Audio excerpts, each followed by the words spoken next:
Vayishlach Yaakov, and Yaakov, Jacob, sent Malachim. Malachim is the Hebrew word for messengers.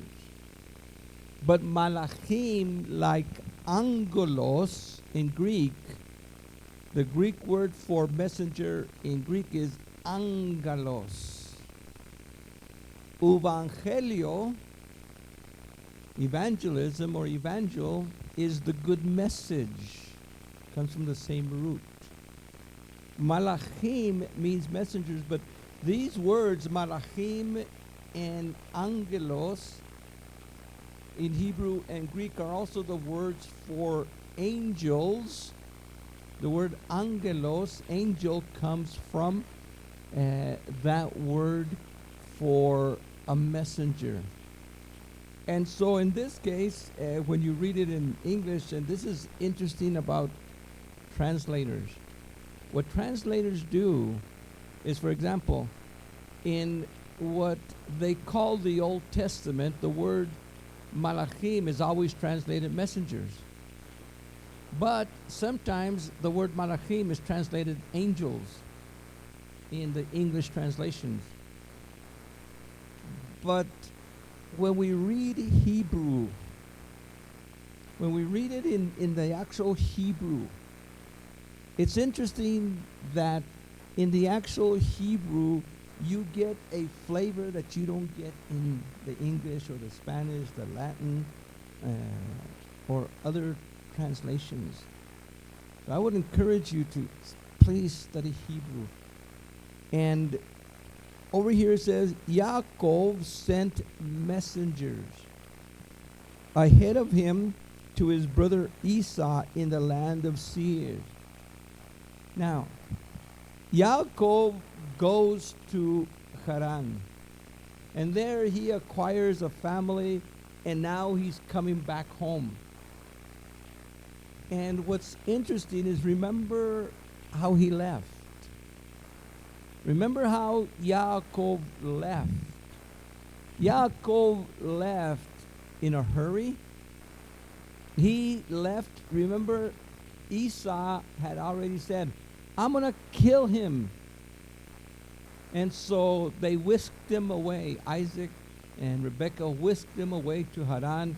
And over there he marries Rachel. He marries Leah and the other lady, the other two girls, and has the 12 sons. And now he's coming back home. And when he's coming back home, just like, I want you to think of this. I want you to think, now this might not apply to everybody, but if there's someone that you had a fight with years ago, maybe in high school, maybe ex-husband, ex-wife, someone that you really had a big fight with, and you know you're going to see them again. You know the emotions that would come up. The emotions, and here's a situation where Yaakov, the last thing he heard from Esau is, I'm going to kill you. And he goes, and he's gone for years, 20 plus years. He's gone. And now he's coming back. How would you feel? And so what he does is he sends messengers, and the messengers he sends with, I guess what we would call a bribe. He sends all this cattle, all these sheep, and all these things. He wants to get on the good side of Esau. He wants to get on Esau's good side. In fact, he calls him my Adoni. Calls him Adoni. Translated in most English is my Lord. Adoni, that's the same word that we use for Adonai. Adoni, my Lord, my master. He calls him, you are my master. Remember, he stole the birthright. He stole the birthright. He stole the blessing. And now he's coming back. And he's coming back humbly, not knowing what he's going to see, not knowing. They told him Esau's coming, and he's coming with all these men. Can you imagine the fear he had, the fear that Yaakov had? So he sends those messengers ahead of him. And as he goes in verse 8, 7, 8, it says, Yaakov was greatly afraid and distressed. He was greatly afraid. He sends these messengers with all this stuff, all this bribe. And now, 400 men, Esau with 400 men coming. You would be afraid. You would be distressed also. So he divides his people, and he divides them and sends them ahead, and he stays on this side. One of the things that we're going to talk about today is the word reconciliation. Reconciliation. To reconciliate. There are problems that we as humans have one with another. We're human. We say things, we do things, we cause this situation, we cause that situation. Other people have caused situations with us. And sometimes family battles, especially within the family, sometimes the family battles are the hardest ones to reconciliate. But Adonai wants to bring reconciliation. Adonai is all about reconciliation. In fact, the greatest battle, the greatest fight that mankind has ever had is our fight against Elohim himself. In fact, our father Adam started a battle. And that battle started because there was an actual battle started in the heavens before creation with Hasatan, with Lucifer, Adonai's most. In fact, Lucifer was Adonai's worship leader. And he took 1/3 of the music team, the singers, the musicians of the heavens. Did you know there was music in the heavens before creation? And Lucifer was the worship leader. In fact, they had instruments in the heavens. There's instruments in the heavens. And there were singers in the heaven, the cherubim and the seraphim, and other angels, other beings, just full of worship to Adonai. And Hasatan came, and he broke that up, and he took 1/3 and caused the great conflict. And he comes down to earth, and he causes a conflict between Adam and Adonai. Adonai says, do not eat. Hasatan comes and breaks that relationship. And now, from the time of Adam's sin, the purpose of Adonai is to reconciliate the world to himself. Reconciliation. To come back, as it were, to the place that we were before the battle, before the fight, before the mess that we got ourselves into.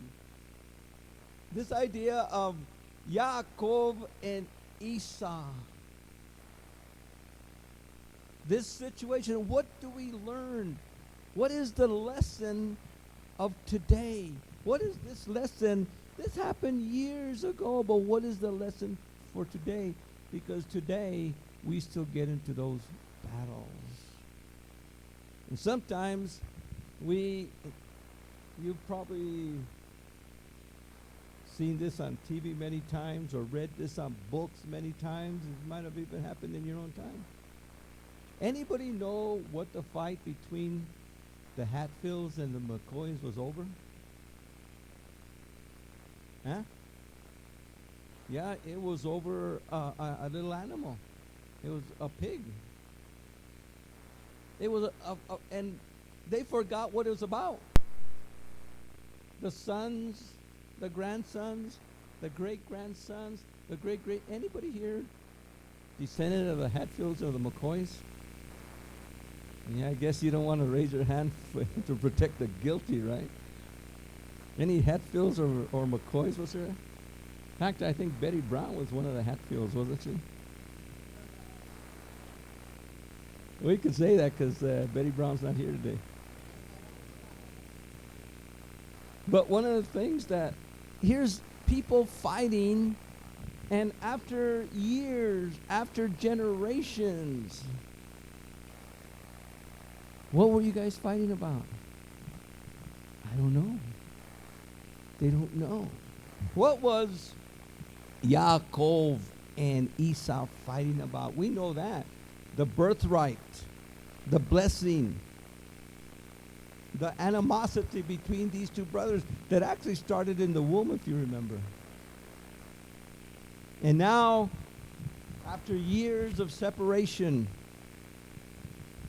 a bit older and a bit wiser, the reconciliation is possible.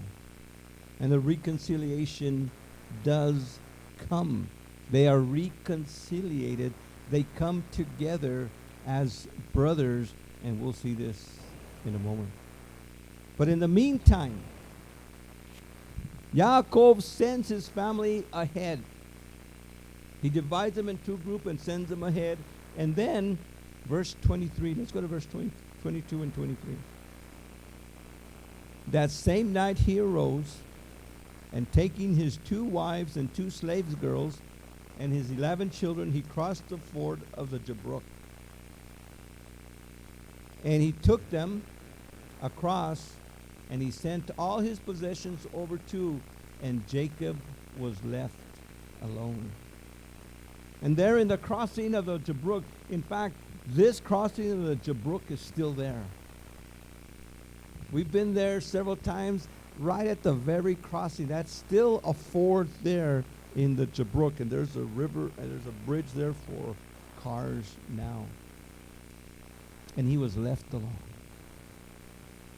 He was left alone, and he wanted to meditate. He definitely wanted to pray. Because when you're have this brother who's going to kill you, and he's coming to meet you with 400 men, and you're fearful and distressed, what do? You can't go back. He is really one of those that's caught between a rock and a hard place. He's stuck between Laban and Esau. And remember, he had problems with both, and now he's here at the river crossing. Have you noticed that there's several situations that have to do with river crossings? Throughout the scriptures, the crossing of a river is very important. We definitely know about the Exodus, the Red Sea. We definitely know about the Jordan. And here he is at the Jabbok. He's there alone. And watch what it says. And there was one. And there was what?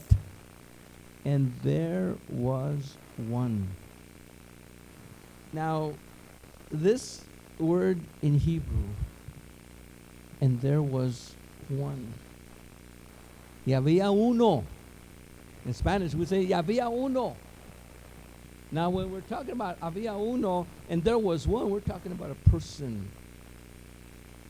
He was alone. There was nobody. He had sent everybody this way. Laban and them, if you remember, had gone back. And there he was alone at the crossing of the Jabbok. And all of a sudden, there was one that wrestled with him till daybreak. Can you imagine being all alone? The night sky, the darkness. You see the stars, maybe the moon, and you're dark, and it's a lonely place. You're alone, nobody else. It's quiet, and all of a sudden, somebody comes and starts wrestling with you. They don't come, stick up your hands. They don't come, hey, can I have some coffee? They don't. They just come. They sneak by. There's one. All of a sudden, they start wrestling with you. And it's not so much of a fist fight, but it's more of a wrestling match. You know the wrestling matches that kids get into? You know, how many of you used to like wrestling? Used to love wrestling? You know. Me and my brother, we used to wrestle, and I always would beat him up. I would always win, although he tells the other side of the story. But you know how it is when you're small and you just love to wrestle, and you wrestle and you wrestle, and it sometimes, you know, us and the kids next door, the Ayalas and the Bacas and some of the other kids, we would all, you know, wrestle, and you just wrestle. It's just fun wrestle. And in a sense, here's Yaakov, and there is one, hay uno. Vino a luchar con él. He came and fight with him. Now, I don't know if you guys have watched Mexican wrestling. How many of you have watched Mexican wrestling? What do Mexican wrestlers wear? A mask. Here is one with a mask. I think he wore a mask because we're going to find out a little bit about who this one is, or who he isn't. Who wrestled with him till daybreak. So from nighttime till morning, all night long. Can you imagine wrestling all night long? Now, Yaakov's not a young man. Yaakov is an old man. He's already coming. He's already, lived, over, I think he's what, by now? He's probably 40, 48, 49, someplace around there. And it says there, who seeing that he could not master him, struck him in the socket of his hip. And Jacob's hip was dislocated as he wrestled with him. Now, this is very interesting, because here someone comes and wrestles with you, and Yaakov proves a wrestler. He proves that he could wrestle and he could take his time, because the one that wrestled with him he couldn't pin him down.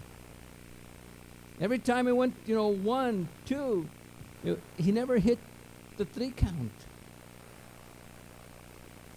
And he wrestled with him all night long till the morning. Finally, in the morning, the one just got his finger, bing, on the hip, and all of a sudden, the match was over.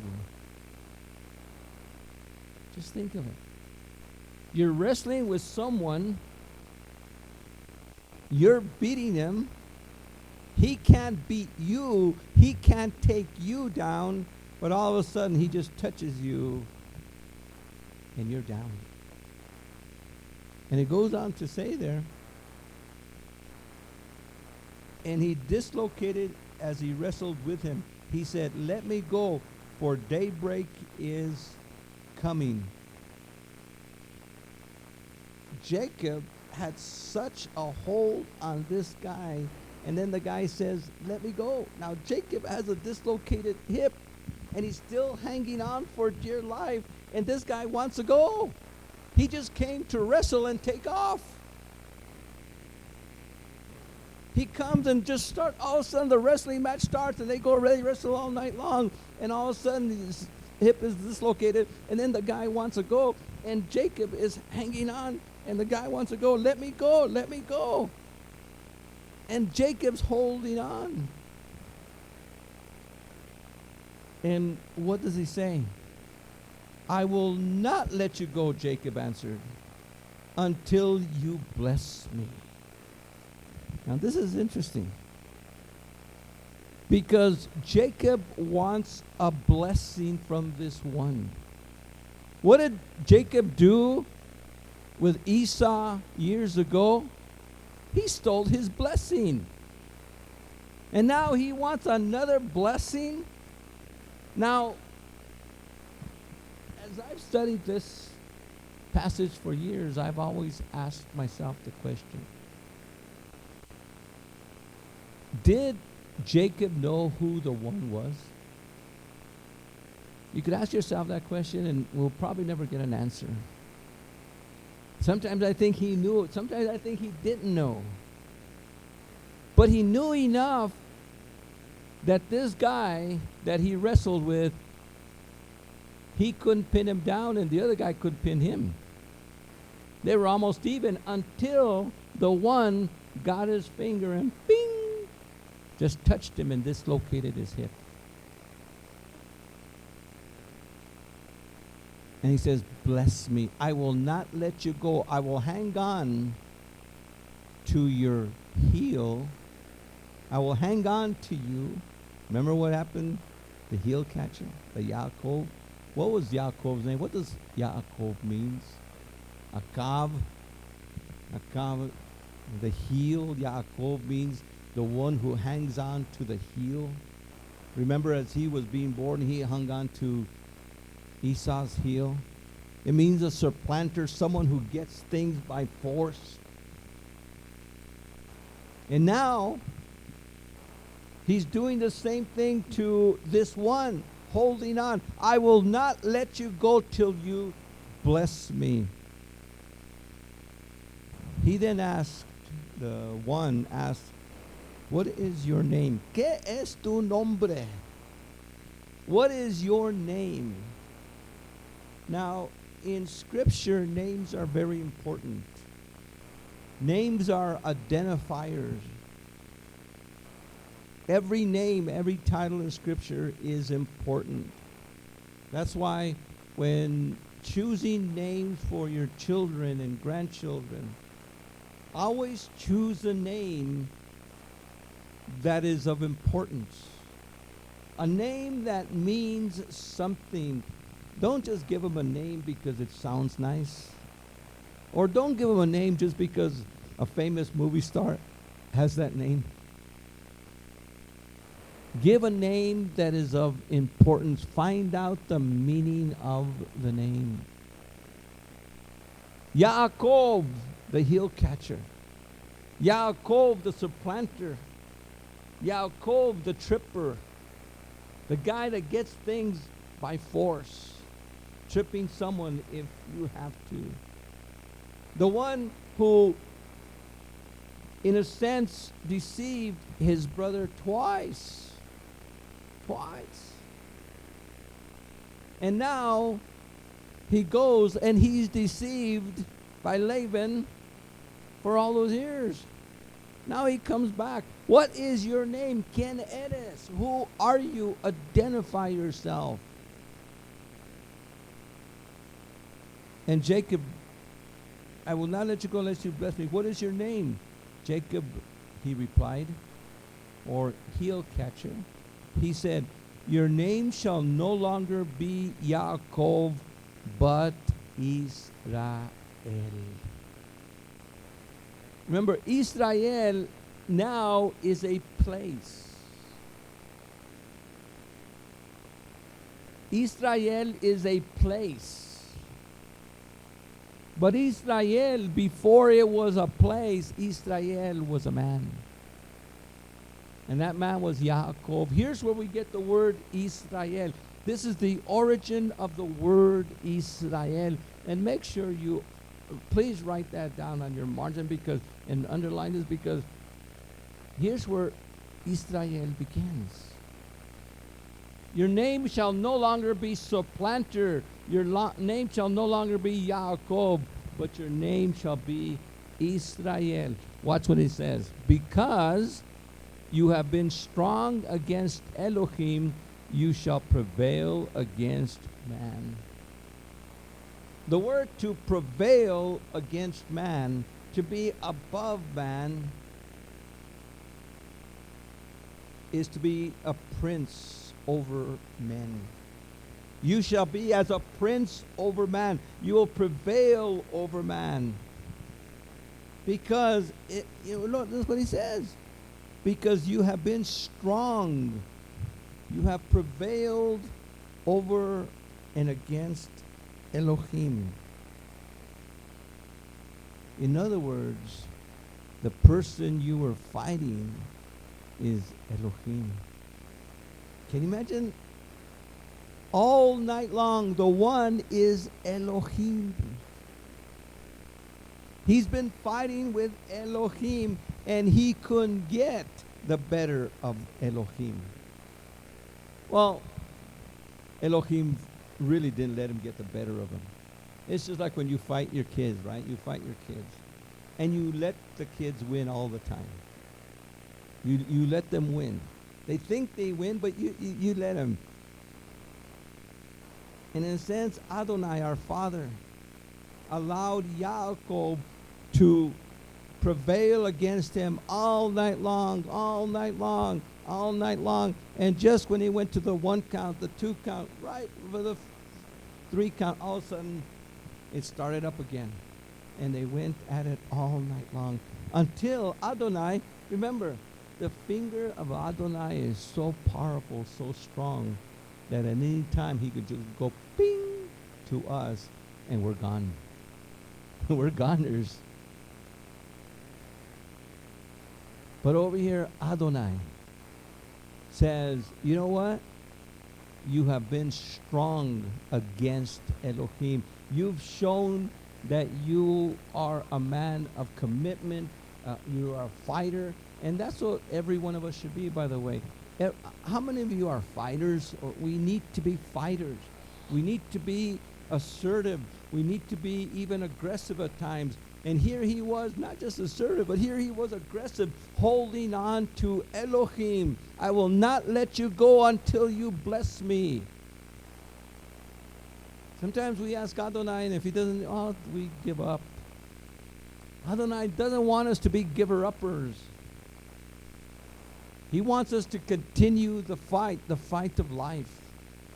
By the way, let me say this, and let me say this with, when you lose a loved one, don't give up. When you lose a loved one, don't give up. When you lose a job, don't give up. When something, no matter how everything looks like, don't give up. Continue fighting. Continue living. We cannot give up. One of the things that really bothers me, and I'm talking about believers, I'm not talking about the world. If the world gives up, they don't have nothing to look forward to. But we are the people of the resurrection. How many of you are a person of the resurrection? We are people of the resurrection. We are not those that have no hope. We have the only hope, the real hope, Yeshua the Messiah. He is the resurrection and the life. We can't give up. Never use these words. I cannot live without so-and-so. I keep hearing that from so many people. Oh, I don't know how much, I can't, if so-and-so dies, I can't live. Yes, you can. You must, and you will, and you should. Because I don't know why. I think Satan has a listening ear. And when somebody says, oh, I can't live without my dad. I can't live without my mom. I can't live without my husband, my wife. I can't live without my children. Yes, you can. Think of all the people that have ever lived. They've lost a loved one, and they still kept on living. And we must continue to fight. Because in some ways, people have given up. When they lose someone, they give up, and all of a sudden, they're gone too. because literally they spoke those words out and they couldn't live without them, and all of a sudden they're gone too. That's just a word of wisdom. Be careful with the words you say. Okay. Because you have been strong against Elohim, you shall prevail against men. Yaakov then made this request, I beg you, tell me your name. The one asked him, what is your name? And he says, Yaakov. Now Yaakov says, and what is your name? I gave you my name. What is your name? But the one asked, why do you ask my name? Why do you want to know my name, my identity? And he blessed them. And he was blessed. And then that one just disappeared. Yaakov looked around. He was gone. All night long he wrestled. All night long he fought. All night long he was strong against Elohim. He was a prince with Elohim. He's going to be a prince with man, with mankind. And Yaakov to this day is a prince among mankind. Because now Yaakov, with his 12 sons, is named Israel. And we're going to see that they go to Egypt, spend 400 years in Egypt, become a mighty nation. When they come out of Egypt, they come out as Israel. So Israel is Jacob and his sons, his 12 sons. By the way, not just his one son, Judah. Because see, today most people think of the Jews. Remember, the Jews are really one tribe. Now, the one tribe also has Benjamin, and it also has the Levites. But when you really think of Jew, you think of Judah. But remember, there's not one tribe. Israel is not one tribe. Israel is 12 tribes. Every tribe, every Jew is Israel. But Israel is not every Jew. And so Israel has, that's why we have these banners, not just Judah, but all the banners of all the different tribes, the 14 tribes, actually 12, and then with Ephraim and Manasseh, the 14 tribes. This is Israel. And Jacob named the place Peniel, because I have seen Elohim face to face, and I have survived. Can you imagine? He fought with Elohim and he survived. I saw him face to face. Well, we know that he couldn't have seen him face to face or he would die. So I said, well, maybe that wrestler had a mask on. Maybe the mask. But we know that this is the pre-incarnate Yeshua. You see, in fact, this is an interesting study that you ought to study. We call them the pre-incarnate appearances of Yeshua. Pre-incarnate is before his incarnation, su encarnación, when he became carne, when he became flesh. So before Yeshua was born, Yeshua appeared many times as the messenger of Yahweh, as this one here. With Joshua, we're going to see he appears as a soldier with a sword drawn in front of him. We also believe that Melchizedek was the pre-incarnate Yeshua. So there are many times when Yeshua, before he was born, remember, Yeshua is the word of Elohim. He's the word of Yahweh. It was by the word of Yahweh that Yahweh made the whole world. Elohim spoke, Yehiod, and when he spoke, it was the word, the pre-incarnate Yeshua that he spoke, and the word, it says in John, became flesh and he dwelt among us. So Yeshua existed before he was born. Remember, one of the cardinal truths of biblical faith, Mosaic, Messianic, and Apostolic, is that Yeshua existed before he was born. That's, by the way, what sets us apart from the cults, the Christian cults. There are Christian cults, and this is one of the most important questions that when someone comes to you talking and telling you about Yeshua, the Jehovah's Witnesses, the Mormons, many of these groups come and they don't believe that Yeshua existed before he was born. And one of the questions that you always need to ask someone is, did Yeshua exist before he was born? If they don't believe in the pre-existence of Yeshua, his eternal existence, by the way, then they are not part of the faith.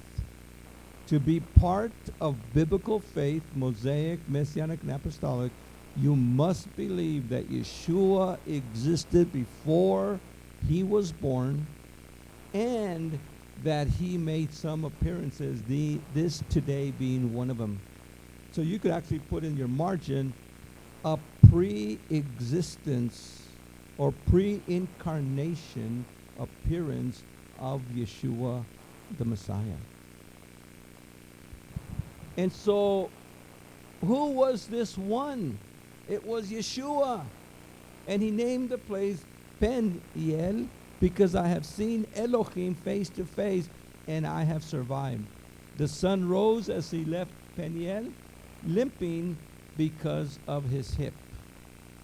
Now remember, all the pre-incarnate Yeshua did was bing, touch him, and all of a sudden it dislocated his hip, and for the rest of his life, Yaakov went limping.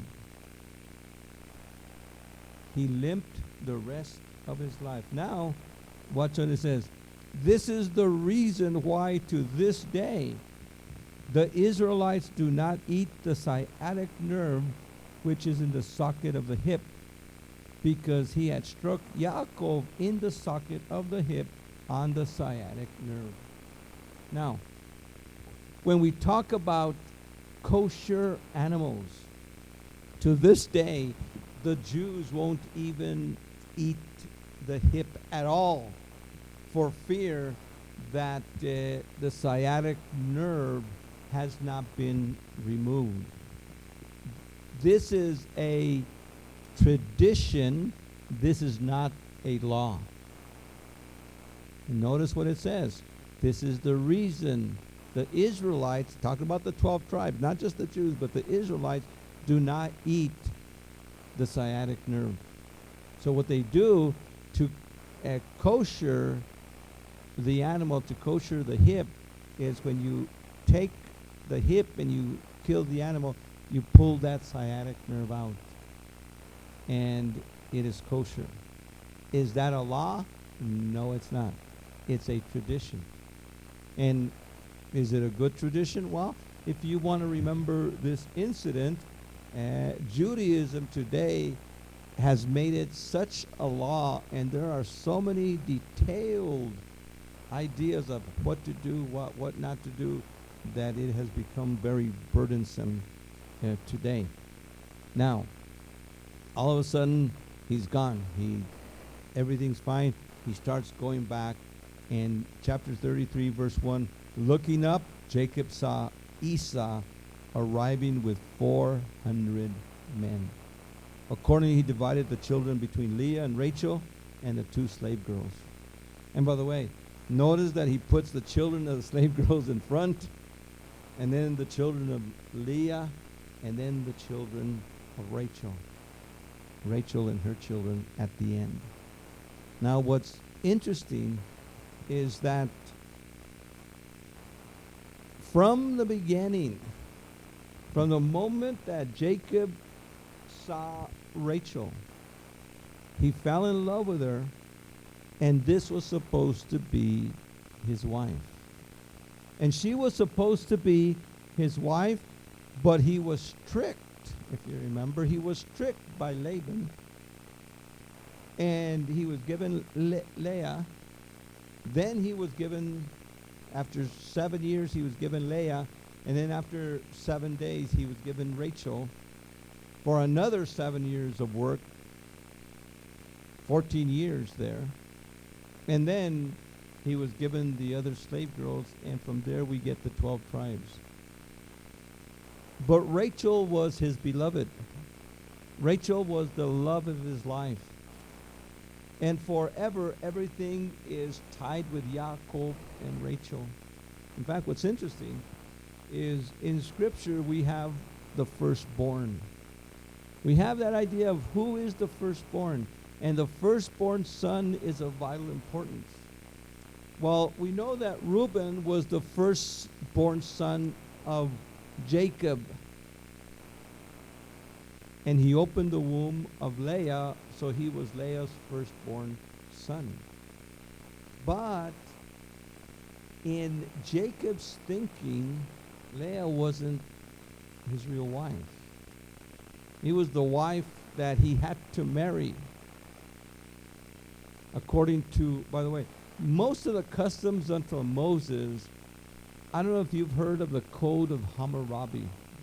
If you've heard of the Code of Hammurabi or read the Code of Hammurabi, most traditions and laws before Moses and most of Moses and most of ours today really come from the Code of Hammurabi. And this was the Code of Hammurabi. And so all that, you say, well, that's not Moses. Of course it's not Moses. Moses would not have us have 4 wives today. That's not biblical. People did those things, but they did those things because they were following the Code of Hammurabi. Just like today. Today in America, we have a really bad code in certain areas. We have Roe versus Wade. We have here, did you know that in America, abortion is legal? In the scriptures, abortion is what? Murder. Abortion is assassinating a human being. But in America, they accept assassination of an unborn human being as it's okay.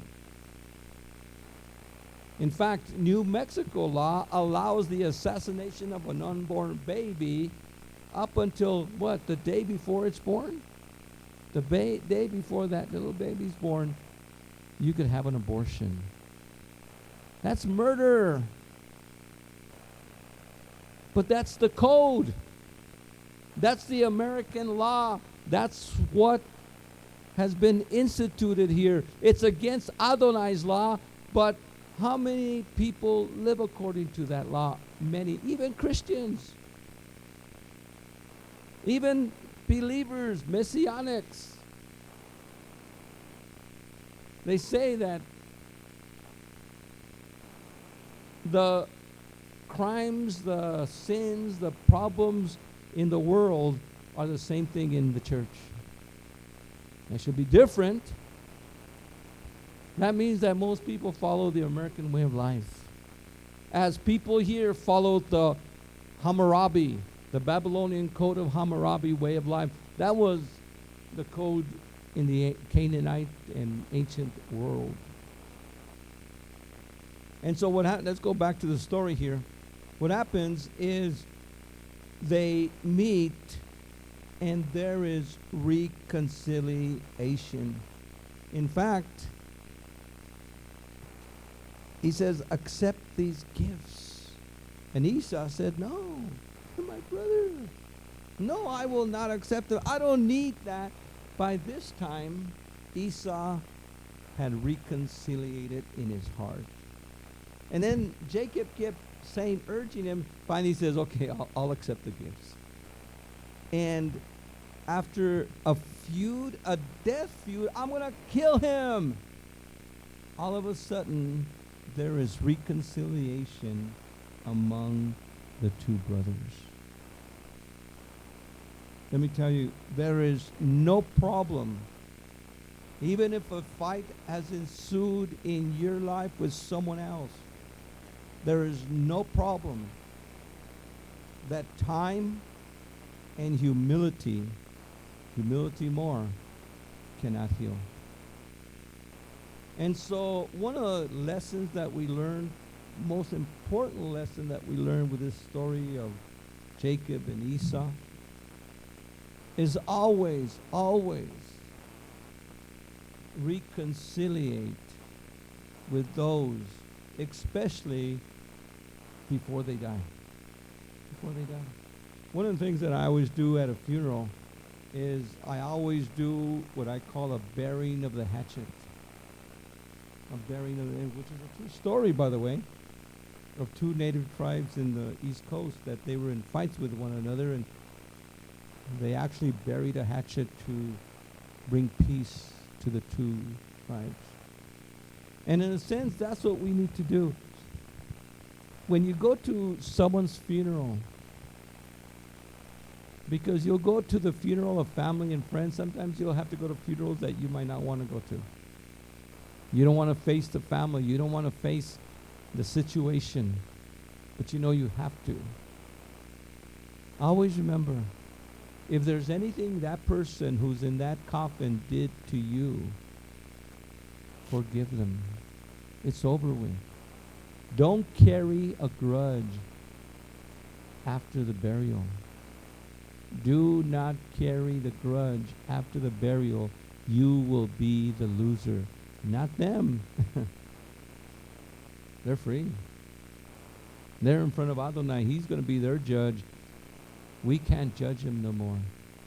And by the way, if you did something against them, you better stand before Adonai before that coffin is buried and say, Father, forgive me because I said these words against brother so-and-so or sister so-and-so. Father, forgive me that I wasn't the brother, the sister, the person that I needed to be in their lives. Now, they can't forgive you. The only one that can forgive us is who? Adonai. You know, Yeshua taught us the same thing. Yeshua taught us the idea, and I'm sure this is where Yeshua gets the same lesson. He says, if someone takes you to law, if someone sues you, before you go to court, try to settle it out of court. Yeshua taught us that. In other words, reconciliate before you have to face the judge. And Yeshua says, if you are an army and the army's coming, make terms of peace before the battle occurs. It would behoove us to make terms of peace before any other situation. Remember, Yeshua taught us a lesson that we don't follow today is if someone slaps you on the right cheek, turn the left. If someone commands you to walk a mile, walk two. We have forgotten those humility aspects of our messianic faith. That's Messiah telling us that. Over here, we see the same thing with Jacob and Esau, two brothers at odds with one another. And yet, you see that peace was given. Reconciliation occurred. And reconciliation is of so much importance because we want Adonai to reconciliate us to himself. Paul tells us that Yeshua came to reconciliate the world back unto himself. Yeshua came to bring us back. And that's what baptism is. It's a baptism of repentance, of teshuvah, where we come back Reconciliation means you come back to that place before the battle began. Even if things happen, Yeshua taught us, if your brother does something against you, go and speak with him and have it out with him. And if he listens to you, you've won back your brother. It's not about pointing the finger. It's about reconciliating a brother. You know, so many times when people do something against us, right away we do one of two things. And it all has to do with the little finger. What we usually do is we go tattletale. We go tattletale. Oh, so-and-so this and so-and-so that and pastor this and Kindra that and, you know, all kinds of stuff. We usually go tell someone, and that is considered Lashon Hara, the evil tongue. Lashon Hara, the evil tongue, the gossiper. By the way, gossip is more dangerous and will get you in more trouble than what someone did to you. If someone slaps you,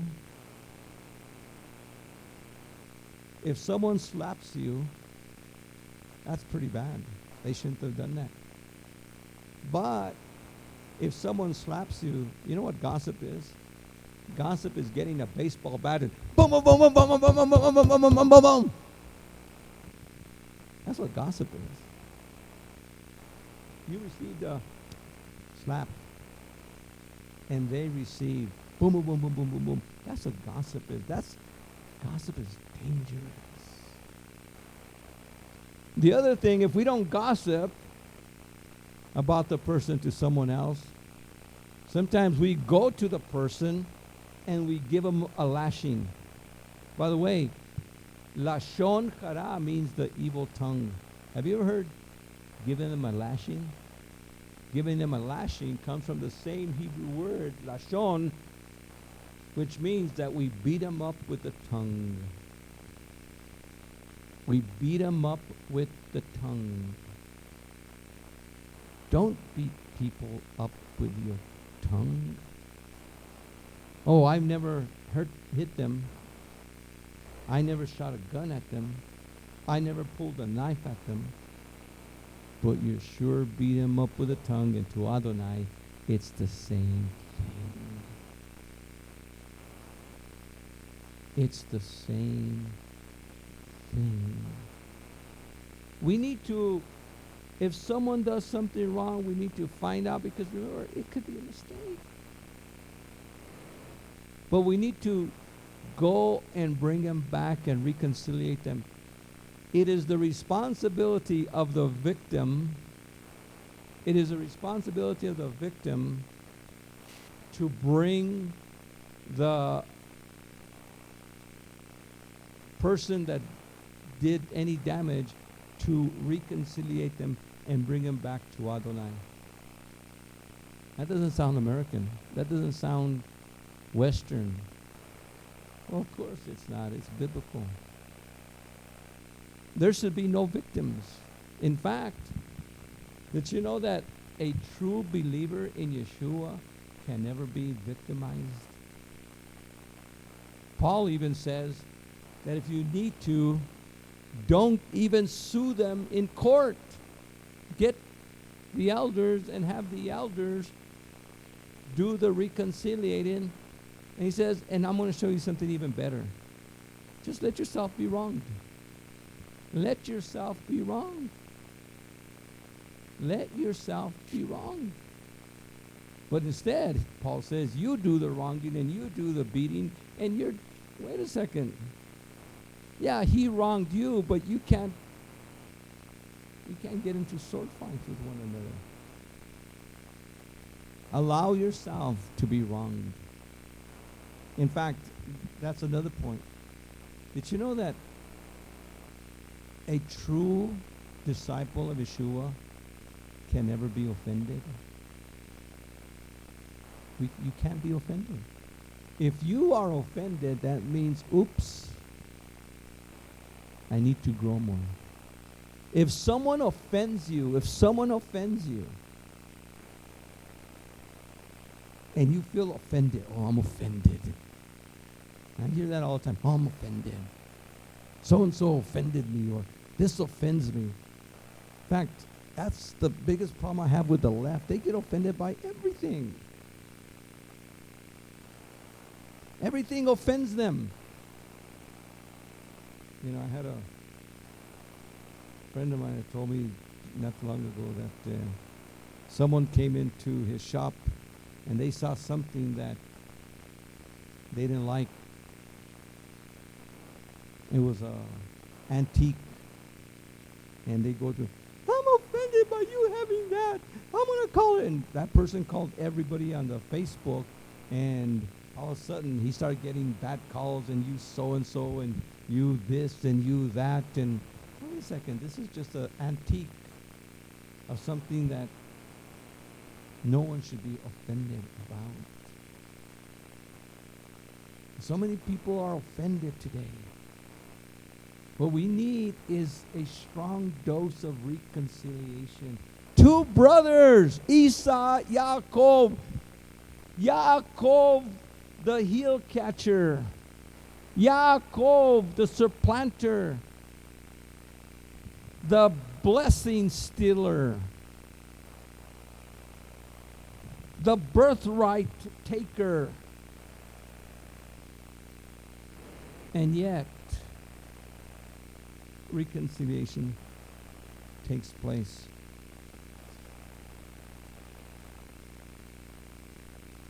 I'm going to skip to chapter 35, verse